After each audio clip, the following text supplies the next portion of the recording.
Welcome to Disruptive Successor, a show for next generation leaders in family businesses and entrepreneurs who want to disrupt the status quo and take their existing business to a whole new level. We all know that what got us here isn't going to get us there. This show will provide inspiration, advice, and resources to help you create massive impact. This podcast is sponsored by myself, Jonathan Goldhill, and my company, the Goldhill Group, where we provide coaching for growing companies.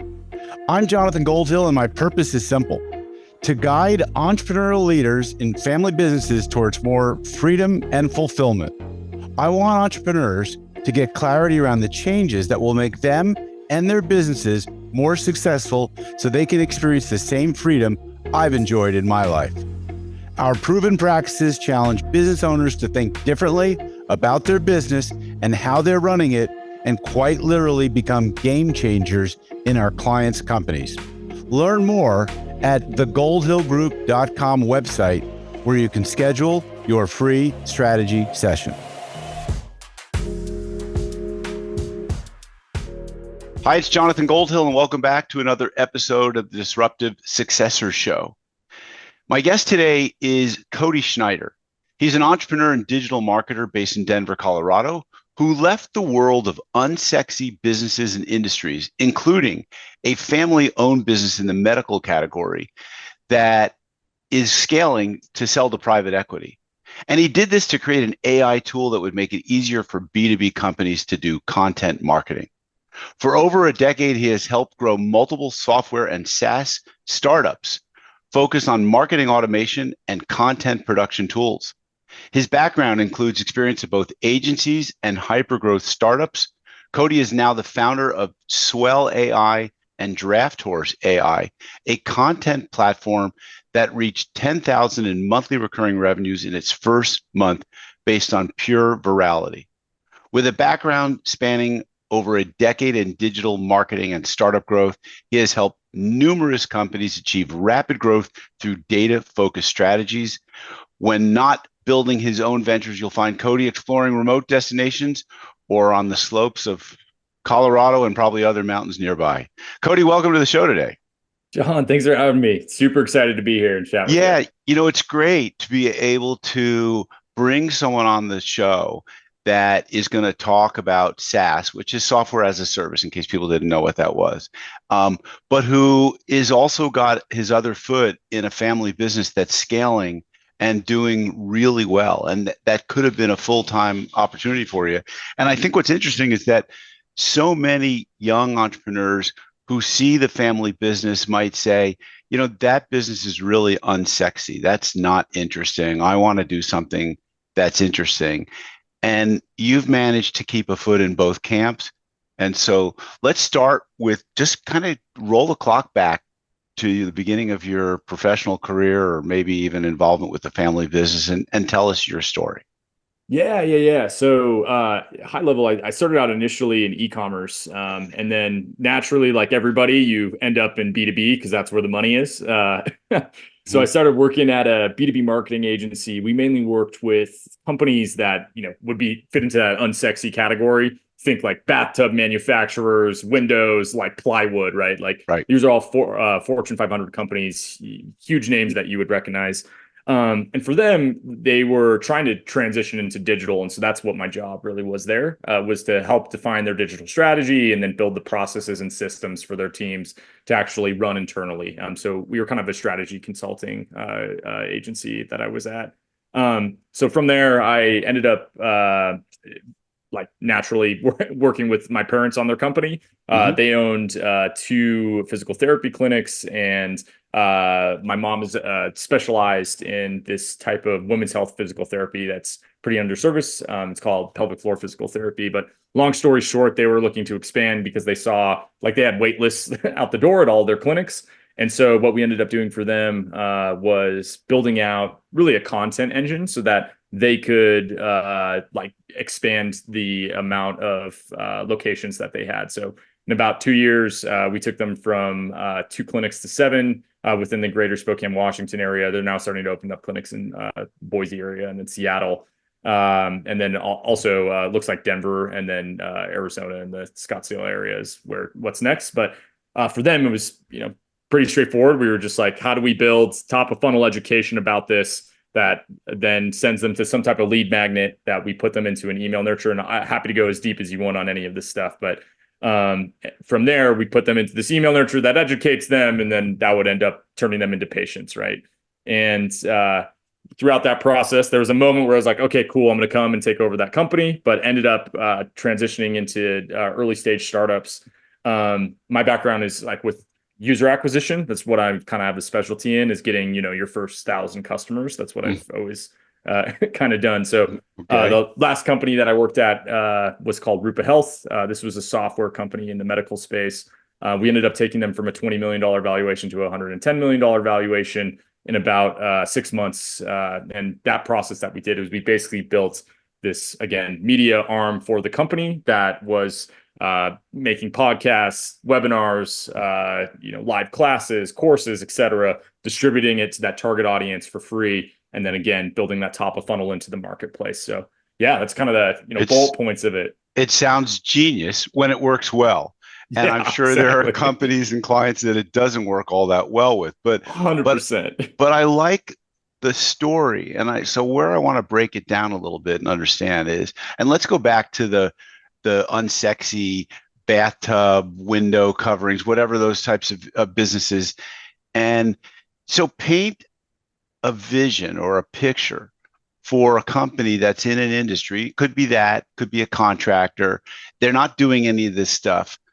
Why should they think about having a media arm to revolutionize their business? I mean, let's assume that they're a disruptive successor. They're a next generation leader, and they're looking at their 7-figure, maybe 8-figure business and saying, how can we 2 to 10x this business? And so this guy Cody has just come along and he's talking about a media arm for our business. I mean, like what's this all about? Is this going to work? Because they got to ask the parents maybe to buy into this, and they're from another generation that doesn't understand or know all this stuff, but they're seeing that it's happening and working for some companies.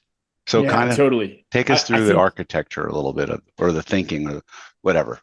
For sure. Yeah. So how I always would talk about it is like, we just want to spend time where your customer is spending time online. Like we want to be there with them, developing that relationship. Right. Okay. And the best way and easiest way to do that is making content that entertains that person, whether that's educational or funny. We always leaned into educational because that was a lot of what the target, customer was interested in. Mm-hmm. So say, for example, like you own an HVAC company, or like a company that I worked with in the past, they were a medical manufacturing company. So like think hospital beds. And so for them, like what we ended up doing is basically there was kind of 2 components, but we built all of these landing pages that were educational for their target customer, like for nurse practitioners, right? Or whoever that purchasing person was. Mm-hmm. And then doing social ads on top of that to that content. Really the goal with this here, and like I think the thing that what I found that people got hung up on most was like there's so many things they can do, and it's almost overwhelming, right? It's like being at a Chinese restaurant looking at a menu and you're like, there's a million things that I could choose from. What do I pick? And so what I would always suggest to companies is like pick 2 things, like whether that be like, hey, we're just going to run Facebook ads and like make ebooks that people can download, right? And then do email marketing to them. Right. And then just do those 2 things, in perpetuity for years. And those, 2 channels alone can make massive impact to a business. So, taking a step back to like some of these, traditional companies, like that's exactly what we did. So like this bathtub manufacturer, we ended up making all this content on Pinterest, like how to read it, basically like redesign your bathroom, right? Like you're basically like do a rebuild. And so we made all of this content and then we sent them, made all of these Pinterest pins. We then wrote blog posts that like talk through like the different styles and different ways you could do that. And then had an ebook that was like a checklist on here's what you should do, when you're talking to a contractor, et cetera. Here's how you like find the right products for your rebuild. And that creates this funnel that, again, we ran those ads, that paid ad spend. And you from did it Pinterest just to, locally also, so that it would yep, just did it so the just money would locally. just be hyper local into Exactly. their Exactly. Yeah. So right, whatever their geographies were in that we were trying to do, right. that's where we'd focus those ads. That turns into these ebook downloads, and then that turns into an email nurture campaign that's educating them further. And then again, they're going and Hmm. people buying bathtubs or shower Right, bases, right. etc. So um, Interesting. And so the company that you spoke about earlier that went from, I think you said a 20 to 100 or $110 million valuation, was that just building the customer or getting a monthly recurring revenue stream out of subscriptions from customers? I mean, what drove that valuation so significantly? Because that's got to be a compelling testimonial. If someone's thinking about this and thinking as a reference base, like, wow, 5x the value of my business, but what does that mean? I mean, I don't know if I could handle 5x the volume. we So, couldn't. I could tell you that. I mean, we went from I was employee 6, and we went to I think it was 70 employees in 12 months. mm, So wow, just the laws of hyper physics growth. of the business were breaking. Yeah, yeah, um, but yeah, so a couple things there. It totally different world because it's venture capital backed, right? So like right. your goal is get as big as you can, as fast as you can, and you basically are deploying all this capital that they give you to do that. Yep. So just to frame this kind of conversation, but what we did there is we saw that word of mouth was happening already, and this is actually why I ended up joining that company. My friend was working there, and he's like, "Yo, let me show you this. It's crazy." And so Hmm. typically, when you see that word of mouth, that's just kind of naturally like that growth is happening, whether it's like 1 or 2% a month. That means by just layering on marketing on top of that, you can typically make that company like just start to excel way faster. So the first thing we did is we spun up ads across all channels that are again target customers spent time online. So we found that to be Google ads, Facebook ads, and really that was it. We then pixeled them across all social media channels. What a pixel is basically a piece of code that tracks that user so that when they hit your website, you can then show ads to them again in the future on whatever channel. So we had we had the Google Pixel, Facebook Pixel, the Pinterest Pixel, the LinkedIn Pixel, Twitter Pixel, et cetera, anywhere that they Right. would be spending time online. And we ran ads to all those people that we were getting in the top of funnel from Google and Facebook. We were running ads across all those channels. So just to think about this, like the analogy I use typically is what we're trying to do is create digital gravity, right? Hmm. So with gravity, it's like, how do I create gravity? I create more mass. So it's the Hmm. same idea. When I make content on the internet, I'm making more digital mass, and that mass creates more gravity. So I have more influence in the sphere around me, right? So I get more people touching the brands, more people in orbit, and the more people touching down and actually making that purchasing decision. So again, first thing we did, we spun up those ads. And then the next thing was like, okay, cool. We need to go and basically find all these customers. Like we need to start developing relationships with these customers. And again, since it's medical, they're constantly like they're high purchase, they're high income earners, right? So they get Right. marketed to more often. It's more Right. competitive to get in front of them. And so what we ended up doing is we scraped all of the URLs of every company that's in our target customer in the US. We went to Google Maps, extracted all their URLs, and then we used tools like Hunter.io, phantombuster.com, and Apollo.io. And what those do is they allow for you to look up all of the emails that are associated with those companies. So we found basically like every employee's email, every person's there, and like cold email still works really effectively, but the power of cold email gets amplified when you're sending them some type of long form media that allows them to get in relationship with you. Podcasts are a great example for this. Yep. So Hmm. that's what we did. We ended up spinning up a podcast called the Root Cause Medicine Podcast. It's now like a top 10 medical podcast in the US. But that podcast, we'd actually cold email it to all those people. And then we would see that, oh, they would spend every week, like listening to this podcast. And, when you think about like somebody listening to you for an hour a week, every week, right? They're Hmm. getting in deep relationship with you. And this Yep. is different depending on like the company, right? So I'm talking in the B2B world. It's way different when you're doing almost like a like B2C, like where it's like, I'm a medical clinic that's advertising to patients, right? Right. You Right. can use the same strategy, but it's just different, different execution. And I'll talk to that in a second. But we took those emails, we also put them into all the ad channels, and we created what are called customer match lists. So it finds all of the people of those emails on those platforms. And then we ran the clips from the podcast to those people as well. And so then they would get a cold email from Adrian, who's a sales rep from us. And they're like, oh, I've heard of you guys, right? Like, I listened to your podcast, I've seen your clips, way more receptive to that initial conversation and that Sure. sales process. And so then from that, we took all of that media and we chopped it up into all these different forms. So for Instagram, for TikTok, for YouTube Shorts, for YouTube, etc. And we basically used that one piece of long form content that we did on a weekly basis to do our entire marketing, like content marketing strategy. So it's like we could have our host sit down for an hour, and that would produce all the content we needed for all the channels that we were doing distribution through. But again, to circle back Amazing. around to kind of like how to grow things quickly, I think the biggest thing is, again, just doubling down on like what is working. So like we Right. saw Google ads was super cost effective in the early days. And so we deployed, like millions in ad spend in the first 6 months, just because that marketing arbitrage existed for that moment. Hmm. What I always kind of preach is like there's moments in time for all like all arbitrage. It's just like the markets, right? Like how do you do a Yep. trade and make Sure. money? Sure. It's because there's this arbitrage that exists.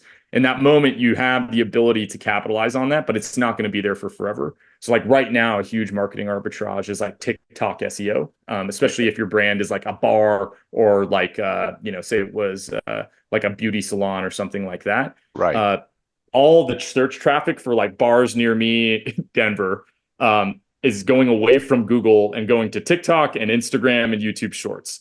And so if you're, a family business or even an HVAC company or any of these types of companies, there's a huge opportunity. People are looking for local services on these places where there's like a human and a face attached to it, because there's more trust in that. They don't really trust like these search engines in the same way that they used to when it comes to those types of businesses that are local and in their community. They would rather hear, directly from the owner of that bar that's in their Sure. neighborhood Sure. to discover it, rather than, some random person on Yelp that they like 9 times out of 10 is a bot, in their mind. Yeah. And so, But so let's talk about certain businesses that this might not work as well for. yeah, So companies that companies like mine, that maybe are very personal services businesses that people want to get a referral from one of their buddies who worked with them and had a firsthand experience.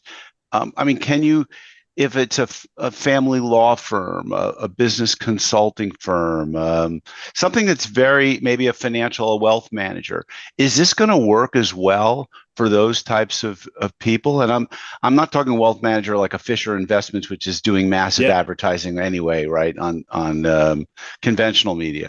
But I'm talking about an individual wealth manager, a family lawyer who deals in divorces. These are very personal purchases for people. People who hire me, I think the easiest sale is when they've talked to a friend of theirs who had a lot of success with me. Now, I can put out a lot of content, podcast, email, marketing automations, Google Ads, but it's not going to have the same resonance. And so, are my simple question was, are there industries that is not going to work so well with that you can categorize? Have I just done that a little bit with my examples? I think there are. I mean, of course, there's probably things that just don't make sense, right? Like any company where it's like you're trying to market to like 20 people, Hmm. probably a cold call is going to be way more effective than getting a podcast in front of Sure. them. But Right. to use that example as like a wealth manager, I actually think it would be like super effective, right? So like when you're making a financial decision, like you're trying, like that's one of the most trust-driven decisions that exists, right? 100%, right? And so, okay, imagine you're a wealth manager and you interview couples about like their, what's happened over the last 10 years with their finances, Hmm. and talk about like, going through the Great Recession or whatever. And you make content like that and then distribute it to your community. Like, here's this, again, I've just use a podcast as an example. Here's this podcast of me talking about, it could even just be like insights into like tax related things, like what's a section 179 and like how do you like buy a car with your LLC so that you're not paying tax on it, right? Right. Like, and I mean, an angle that you could go from is like, this is why people buy G Wagons. Here's the Hmm. tax reasons, right? Right. Right. Exactly. And I think something like that, like, on a local scale, could create a ton of inbound for you.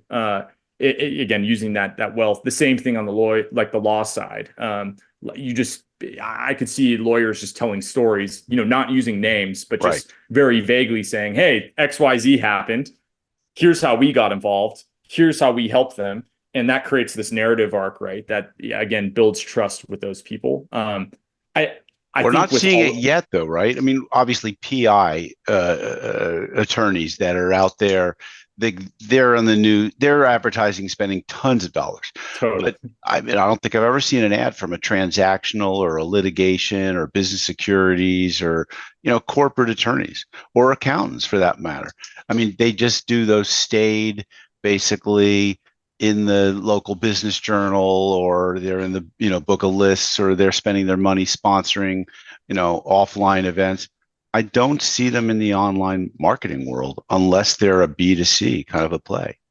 Totally. I think the thing with that is like they look at it like they don't want to give up their secrets. So I worked with this medical clinic, and for them, they were like, we don't want to talk about this stuff because it's like proprietary knowledge and all this. And I'm like, listen, if you just even give a tenth of what you actually do and Right. put it in public, you will get so much inbound because there's no one else doing it, right? It's blue ocean. Yep. And Yep. I think that's the thing that, like, a lot, especially professional services, they're really focused on like keeping all of this information tight to the vest. But Hmm. people are really used to getting all their information from online sources anymore, right? Like, what's the first thing you do when you're trying to learn something? Like, you go Google it, right? 100%. and, Absolutely. and so I think with that as, like, context for this, to me, it feels like they're like, again, if I was doing what you just described, like in the law space, I would 100% get clients on shows and be like, talk to me about your business,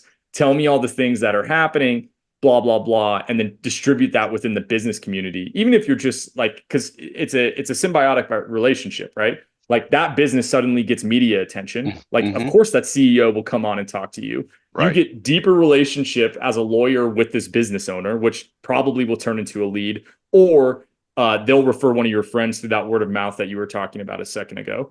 And then the byproduct as well is, okay, I have this media that I can now distribute to everybody that is educating everybody on this other business that's in our community. So it creates, you almost be, you turn yourself into like an information node within your network. Understood. And that trust is then applied to you, right? So even though you're not even educating the people on the thing, so say it's a business that's like doing, you're a law firm, and the business you're talking to is, again, like a home builder, right? Hmm. So that home builder is talking about their world.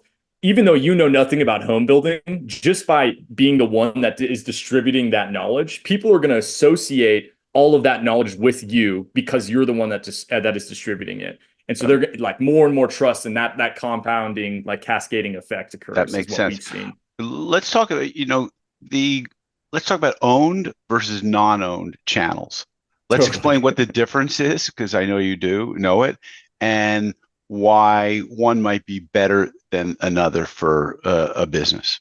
Yeah. So I'm a huge proponent of thinking about marketing like it's a financial portfolio. Hmm. So in the early days of financial portfolio, majority of your income is going towards rents and food and these survival, whatever, my base necessities. Maybe 20% is going towards long-term investments. Okay. As you mature, and the reason for that is, like, it's just survival, right? Like, if I put all of my money into long-term investments and don't feed myself, it doesn't matter if I have a million in a bank account if I'm dead, right? Hmm. Um, and so it's the same idea with a business. So when a business is young, investing in these short-term transactional type of marketing techniques. So this would be paid ads. So Right. this would be unowned media. Right. That is going to make the most impact for your business, because it's like, I have to get revenue now so that we can pay the checks tomorrow, pay Right. the expenses tomorrow. Right. As the company matures, typically we see it around like a 3 to 5 year mark. But as it gets to that 5 year mark, then we can start to think, okay, cool, what are these long-term investments that I can start investing in? Maybe that's SEO, maybe that's some type, like social media channels that I own, et cetera, newsletter lists. And at that point, I'm starting to think, okay, how am I putting 80% of my marketing into long-term owned media assets that are an asset to the business that nobody can ever take away from me, right? Nobody can ever take your email list away from you. Nobody can ever take your podcast subscribers away from you. Right. But like I can give you an example in our business, Swell, But that's happened in the last year. So but can we're they getting, take your TikTok account away from you? I mean, they if can with TikTok is those. something, right? Right. Totally. Or So they Facebook can or Instagram or any, right? Because 100%. And okay. so there is some platform risk with those. Right. I always tell people like you want a diverse portfolio, just like your financial Yep. portfolio, Yep. where it's like, if this evaporates tomorrow, you're not dead, right? I want like at least 2 to 4 things that are driving inbound leads to my company. And just by Um, definition, are those owned? You didn't call those owned channel. Those are non-owned channels, I or would try there's to someone. have both Right. owned and non-owned. Yep. So like owned in my mind, and again, this is a gray area. Like you can Okay. own an Instagram account with 100K followers for Right. your restaurant chain in Boise, Idaho, right, Right. or Denver, Colorado. Hmm. That's it. That's an owned channel. Instagram could take that away from you at some point, but you still kind of own it in a way. Okay. What's a more owned channel, like on the spectrum of owned versus not owned? Like Is an email list is more owned, right? right. Or your Um, website, right? Exactly, or your Okay. website and like your SEO, those are those own channels that like they can't be, Hmm. pulled from you, like just at the whim of that, social media network, et cetera. In contrast, like on the side of non-owned media would be like paid ads, where Google ads as an example. A great example for this is like lawyers. So like back in the early 2000s, if you were like a DUI lawyer, you could get like 10-cent clicks for like DUI lawyer Denver, right? Now that same click costs $80, right? Oh my gosh. Um, Yeah. and so, and an even more real world example of this is when we first started Swell, we were bidding on keywords and we were getting about 15-cent clicks. And so we were getting $2 signups. Fast forward, it's a year later, and it's the same keywords, the same ads, and we're paying $15 per sign up in comparison to 2, right? Wow. So that is like a part of why you build this owned media. So in the beginning, Yep. it's like, okay, we dumped all this money into the non-owned media because we just had to get our initial traction. Hmm. But now we're investing more into, okay, how do we do SEO work? How do we build a massive email list? How do we create a YouTube channel that's educational about, this type of product, and transitioning over to that. So for, the family owned businesses, like if they've like stagnated, what I would suggest for them to do is go do some type of like transactional, like non-owned media to begin with. So like paid ads, sponsor newsletters, etc. And then do that, like have a certain percentage of budget that's focused on that. And then start investing in these long-term things. So what you're going to see is that initial bump, right? So it's like, okay, cool. We've built this momentum. And now these long-term investments, as they take time to mature, they'll start to pick up that slack of that paid ads. But in all reality, though, on like for local businesses in particular, like you can run Facebook ads incredibly cheaply if the media, like if the ad is right. Hmm. Like again, we with this like medical clinics that my family owns, we do like it's like a video ad that's 30 seconds long that just talks about the pain points. We see like 25-cent link clicks on that. We run it to like every woman in a geography, right? And it has like an educational component in the video. So it's like they feel like they're learning something and then they click on to go further. But those ads have been running for like the last 3 years. They haven't been changed. We just found like a good thing that resonates. There's this great quote from the founder of Les Schwab. And he's like, I used the same advertising every winter for 40 years, and that's what made me a billionaire. And it's Okay. some, yeah, he basically like had this like snow's coming, like get all season tires so that you're ready for ice and ready for snow. And then that was basically like their whole campaign, and he just did that indefinitely. So I guess the idea, like Ogilvy says this a lot as well, who's one of the most famous Yeah. marketers and just copywriters, and he's like one good line from like good, really well written rhyme for copywriting, Yep. that can change the company's trajectory entirely. And then you just double down on that same idea until, for forever, basically. And so anyways, yeah, just brain dumping That's kind great. of random knowledge. But that's That's related. great. But All right, so let's talk about AI and a little bit about your company. So obviously, AI is the incredible melt up in the stock market, right? And it is the talk of the town. Average people now know what Chat GPT is. I've totally. actually used it in my business to help with some blog writing or content writing. So, and you've just experienced like a tenfold increase in the cost of what you're doing with your AI. So, let's talk a little bit, maybe gives the listeners some perspective on how it's transforming the way businesses and individuals create and distribute content.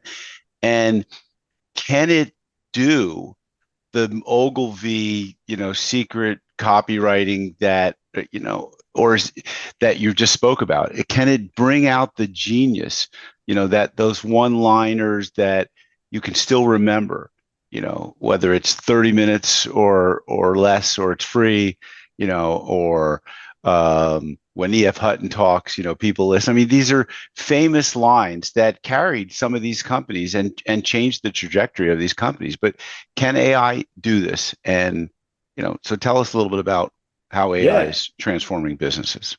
Yeah, so I think for a lot of people, how they've interacted with AI so far is they have like tapped into the general knowledge of the AI, right? And Mm-hmm. so a large language model is just trained on everything that it can find on the internet, right? So what I always like try to emphasize is that it's going to be very average, like on intentionally, right? It's going to Right. write to the bell curve. Right. Um, the real magic with AI comes from when you give it source material that is unique, that is from like a specialist, a specialist or some like industry expert. So to make that more concrete as an idea, if I tell the AI, hey, write me a blog post, content marketing for hotels, right? And it goes and it writes this kind of like average, mediocre blog post. Maybe that ranks, maybe it doesn't. But in contrast, if I went and I interviewed 5 people that were the best hotel marketers in the world, and then I took those transcripts and I said, okay, AI, here's your source material that you can only work from. I want you to use your general knowledge of how language works, but now I want you to write that blog post about content marketing for hotels based off of that source material that I provided you. And you're going to see that the output that it creates is going to be 10x better than that average thing that it wrote. And Interesting. so this is where I think this is all going personally. So the like we saw this happen where all these companies spun up that they were like bulk SEO writers. And so you give it a list of target keywords, like goes and produces like 1,000 articles in 3 minutes, right? And then it's on your websites in 5 minutes. So that Draft Horse AI is that's like what we built, and we built it as an internal tool for Swell AI first, and then we spun that out as a separate company because people were asking for it. Mm-hmm. But with Swell, like what we're really focused on is, okay, how do we take this insider knowledge, right? So for example, you have people on this podcast, you interview them. There's all of this knowledge that's trapped in that conversation. How do we extract that and then turn it into something that fits your like tone, style, and voice, and it's in the form that you want it to be, whether it's a LinkedIn post or a blog post or a newsletter, et cetera. And so what I would like tell people to think about AI as is like it's really good at doing the heavy lifting. Like if I wanted to write a book, like for example, like how to win friends and influence people. What they did is they went and they interviewed like hundreds of business owners, right? And this was in like late, 1800s. And then they basically took all those conversations and over like a 3-year period, they organized all of that information, pulled out the core ideas, built out a book outline, and then they actually wrote the book. That same process, all that heavy lifting, that can be handled by an AI now, right? You could have those In 100 minutes. conversations. Yep. You could then take that huge corpus of information of those transcripts and say, okay, I want to write a book about XYZ topic. Here's the title. Write me an outline. So it writes this extremely detailed outline based off of that source material that you provide. You then make those changes that you like to the outline, and then you say, okay, now write, chapter 1 of this outline. It goes and writes that based off that source material. So this is where I think this is all going to go, is that and it's different for like small businesses. Like for them, it's less. I think the opportunity for them is the cost of content production has gone basically to zero. Like if Right. I wanted to go get a blog post written that was, say, I'm an HVAC company and it's like HVAC services and XYZ location, like whatever the small town is, maybe there's a whole area that you service, that would cost me $100 to get a good article written. Now I can get that same article written for like 50 cents, right?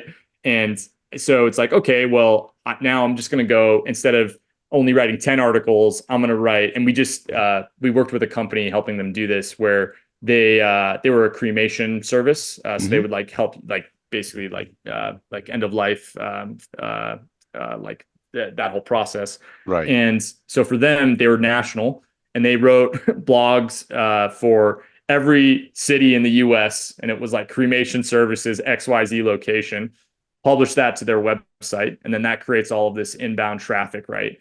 And so traditionally, if they wanted to go do that, it would have cost them like $1.5 million. And we ended up getting it out the door for them for around 20 grand. And like that's the kind of arbitrage that exists right now when you Unbelievable. employ these tools at, like, when you think about them as like, oh, this is just like what I was doing traditionally. Yeah. That's like what parts of that process can I give to the AI? Those heavy lifting components that were like, very human, like time required, like from a resource standpoint. Yeah. What I keep telling people is like, you focus on good inputs, you focus on good outputs. That middle section, that 80% that's in the middle, that's where the AI can come in and help do the automations of that process that you're already doing. And just a tangent for a second, like my friend runs this company that all they do is like automation engineering. So Yep. they go into like real estate firms and they're like, cool, show me your whole process. And now I'm going to try to automate everything that I can in this process. And like I had a call with him 2 weeks ago and just to catch up. And he's like, yeah, we just like automated 65% of this business's processes by just connecting like Airtable, Zapier, and like ChatGPT, like all together Yep. to basically take all this paperwork that people were doing traditionally and automating that. And now the human, all they do is they just like look over the final result. They do, they dot the I's and cross the T's, make sure it's good to go, and then that goes out the door. But that's kind of the That that's operations opportunity that's that brilliant. exists. And probably the question on some people's minds is, um, does this destroy jobs or create new jobs? And I mean, right? We always know that like the phoenix rises from the ashes, and we have to, if we're the optimists, we see, well, this is just a change. But I'm sure there are some people, maybe they're older or not adept at learning some of these new things, and they're worried that they're going to be losing jobs. So I'm kind of curious to know if Yeah, in that yeah. automation process, you wonder if there was new jobs that were created, different jobs that were created, jobs that were eliminated. And look, this is the nature of growth in industries. I mean, right? That we used to go into a bank many years ago, maybe before you were old enough to know this, and you'd actually do all your banking in front of a teller. And then they looked at these drive-through. They started creating drive-throughs, and eventually, the ATM machines like popped up everywhere, and lo and behold, like then you get the drive-through at the Starbucks and at the food place. And those didn't quite eliminate jobs, but all the bank teller jobs went by the wayside. And so I think this Yeah, is I something think that some people are concerned about, I would think. Yeah, I think it'll generate. I mean, just so I studied economics in college, and like every technology change, what happens initially is you have this disruption, there's kind of the shaking up of the market, and then naturally people like fall into their next like career roles. Hmm. I think with this technology, the like what we're seeing happen is it's making people superhuman. So like if you have an A, like an A plus player on your team that Right. was like 10x better than everybody else, like as soon as they get AI in their workflows, like they're 100x better than everybody else. Wow. So I think that is like the bigger like force that's starting to happen. Right. So we hire a lot of offshore teams to like help on the Swell AI side, specifically Hmm. on like the customer service component and some like marketing roles. So for them, and actually even like we're starting to do this on the engineering, like software engineering side. So like 5 years ago, I kind of hire these people because they're okay, but it's not like the quality or the level that like I have this, this standard and expectation that I'm holding to. But Mhm. now when I augment them with AI, they're suddenly in that top percentile because they can give like the same level of service, like whether that being like we built like a chat bot for our customer service team. So like when weird questions happen, they can ask that chat bot questions and it like gives them back like information about the product that then they can go and like tell the customer about. So same thing on the marketing side where it's like, okay, maybe their written English isn't perfect, but now we can have AI like do the final pass and we use Grammarly over the top and it looks like it's a native like writer that went to, Yale or whatever, right? Unbelievable. Um, Unbelievable. Yeah. so I think, to again reiterate kind of our view, what's happening now is that the people that are good using this are going to become like 10x better or 100x better than they were. They're just going to be so much farther ahead. So I think it's more important than ever to hire really, really quality people. And then the other side of it is that on the lower end, on the less specialized workforce labor, for those types of people, you can basically like level them up so that it's at this kind of quality or standard level. And pay the prices that you were traditionally like that are less than what you would pay for that quality of person. So that's Right. kind of the arbitrage moments, and I think it's going to make more jobs. Honestly, I think that I'm with you. I'm it's with going to you on make that. more GDP just in total, right? I, Like more I, business is going to happen because of it. So I agree. All right. Hey, this has been a great conversation. I want to ask you a final question, which is as people are thinking about hiring someone like yourself, you're obviously enormously bright, you're very successful, and you have scaled some incredible companies. But these people might not be able to hire or afford someone like you. What are the key things that they need to be looking at when either hiring someone like you or someone lesser in their quality or expense? How do you find the A players in this agency totally. space? Yeah, so I think I would never hire an agency first Okay. off. I would I'm hire with a you. freelancer. Yep. Um, Typically they just have more buy-in. Yep. I I would, agree. and that freelancer, I'd have them be self-taught because like no good digital marketer I've ever met is not self-taught. Right. Like again, I studied economics. I have a friend that's like a random psychologist, and like that's we somehow ended up working at these. We just like numbers, right? We're like data Hmm. junkies. So that's Hmm. I think one way to do it. The other way is like if you're going to hire, for example, like an offshore team, like maybe they're in Brazil or they're in the Philippines, don't try to get a generalist, like get a specialist. And like we talked about earlier, where it's like pick one or two channels. Maybe it's Google ads Yep. and again, SEO content. So I would hire two separate roles, somebody that specializes in Google ads and all they do is live, breathe, and eat Google ads. I And then somebody agree. that specializes in SEO and all they do is live, breathe, and eat SEO. And get them at that cheaper cost. Because finding that like unicorn person, everybody It's, wants them. They don't yeah, they exist, don't and the ones exist. that do exist, they're $250,000 a year, right, to engage with them. Great, Or great they went advice. and they like the best digital marketers go and start their own companies. So you have to like find them when they're like 20 to 22 years old and they like have knowledge, but they don't have capital. And they're, they're kind of in that limbo stage before they go and start their own company. And so that's what I would say for, finding those individuals that are going to be, provide value to your business. Um, Another piece with it too is just like create that North Star so everybody knows what is happening. Like we're trying to create revenue at this business. You're this Google Ads specialist. Like, what are the things that you're doing that creates revenue? And then how do I basically have like a dashboard or some way of analyzing your work that they can convey like, okay, cool. Like Making we got progress this towards many that leads goal. this month that turned into this amount of opportunities, et cetera. So creating just that clarity internally of like, this is what you're measured to. Now go figure it out. Right. And then hire fast, fire faster of Yep. like, if they Yep. can't, if they're not like, if they're not getting up to speed quick enough, like go to that next person and find that next person. That's All that's right. something I think, yeah, I Cody, we're see. going to wrap up. Great advice. Cody Schneider from Schneider Media. I love the advice of following one or two courses until successful. My coach taught me many years ago that FOCUS is an acronym that stands for follow one course until successful. The problem with too many entrepreneurs or ADHD individuals is they try and follow too many courses. I know from experience, it doesn't work well. So Cody's been great chatting with you. I learned a lot. I think this is great value that we shared. Folks, you know the drill. If you got some value from this, share it with others, like it, give it a good rating on your listening podcast application of choice, and stay tuned for future episodes of the Disruptive Successor Show. This podcast is sponsored by myself, Jonathan Goldhill, and my company, the Goldhill Group, where we provide coaching for growing companies.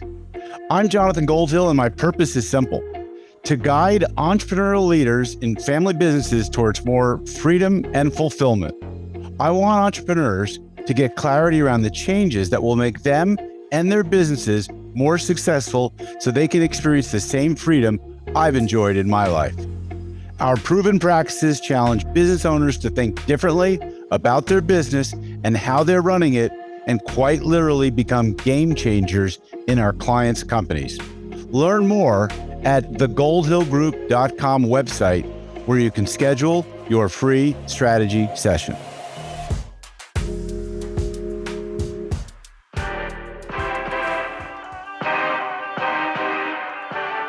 Thank you for joining us on the Disruptive Successor podcast.